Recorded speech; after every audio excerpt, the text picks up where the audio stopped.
what I think is a wildly unpopular vision of American empire that carries real political risk.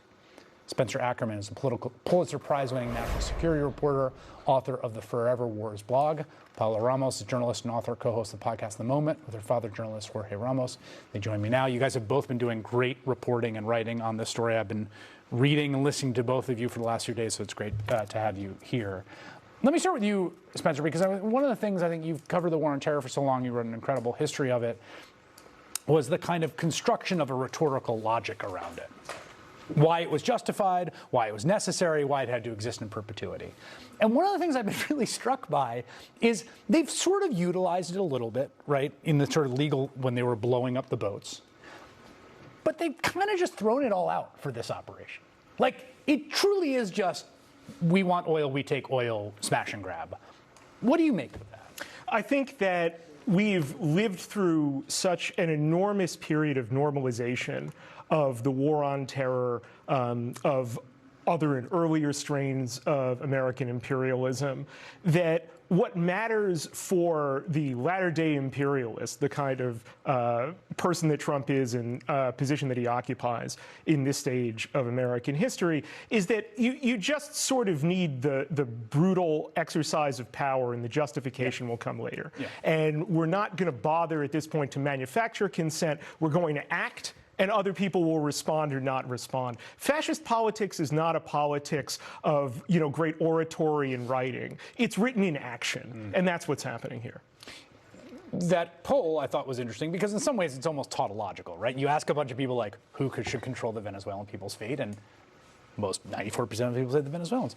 But that's not clear that's what's on the table here. And I'm wondering how that's refracting through the various groups and coalitions that you're reporting on. I think it's the same way that we say that Latinos are not a monolith. It's the same with Venezuelans, right? You talk to Venezuelans that are in Miami right now, that exiled community.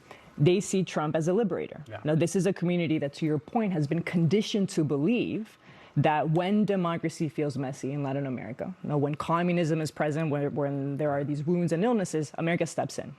And they are seeing those images of Nicolas Maduro handcuffed, and they are not responding from a logical standpoint. No, they don't see this as a power play. They respond with trauma. Right, or they also, in their defense, like, in the trauma, exactly. It's also logical in the sense that, like, it's completely the logical. Dude was terrible to them. He was terrible. They're part of the 8 million people that flee. And so what you see is an emotional response that overrides absolutely all of this, right? But then you go into Venezuela, and I've been talking to people that are on the ground there, and their fear is that what is about to unfold is probably worse than what they ever imagined, which is basically Chavismo, a functioning Chavismo, masses democracy. Right. There's no change for them there. Or a continuity. I mean, you and I we were just talking about this. I've now lived through a few of these where I've watched the images of people celebrating the downfall of a truly awful, vile leader. Saddam Hussein, famously in Iraq, Gaddafi's Libya, as Ben Rose just talked about, in Maduro here.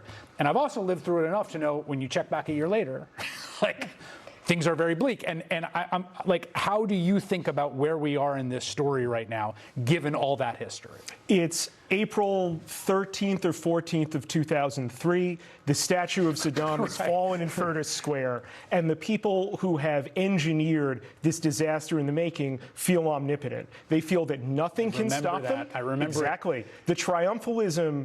For all of the had pretextually about the dangers of cocaine, this is the real high that those in the White House are seeking out. They want to feel like nothing can stop them. They want their adversaries to feel like there is nothing that can dislodge them from power.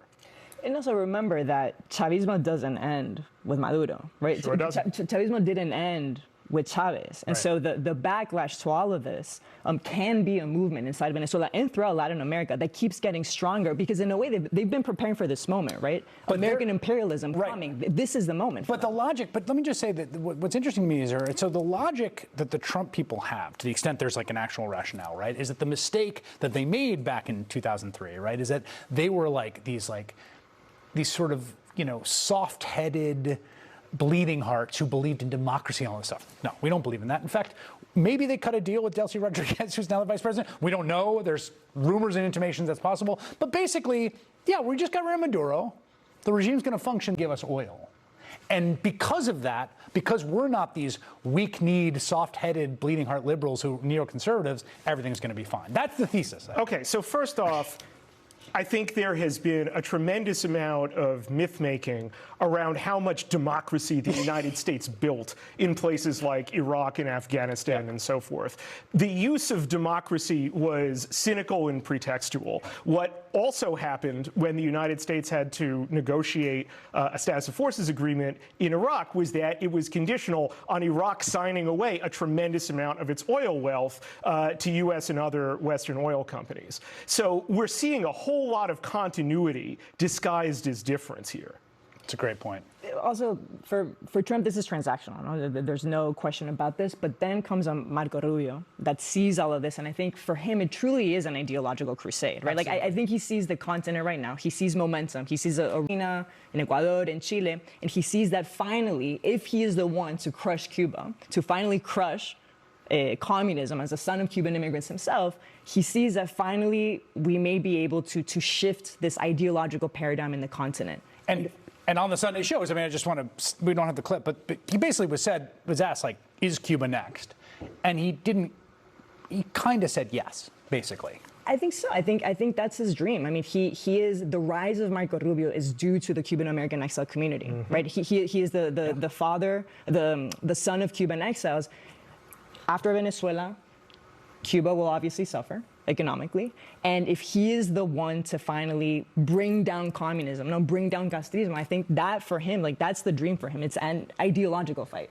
That's absolutely true. I would not for a second expect Rubio to stop now. I would expect, in the same way that, again, sorry to keep going back to this, right after the fall of Saddam, you had the Pentagon talking about Iran's next, Syria is next, and you saw, accordingly, regional mobilizations against that.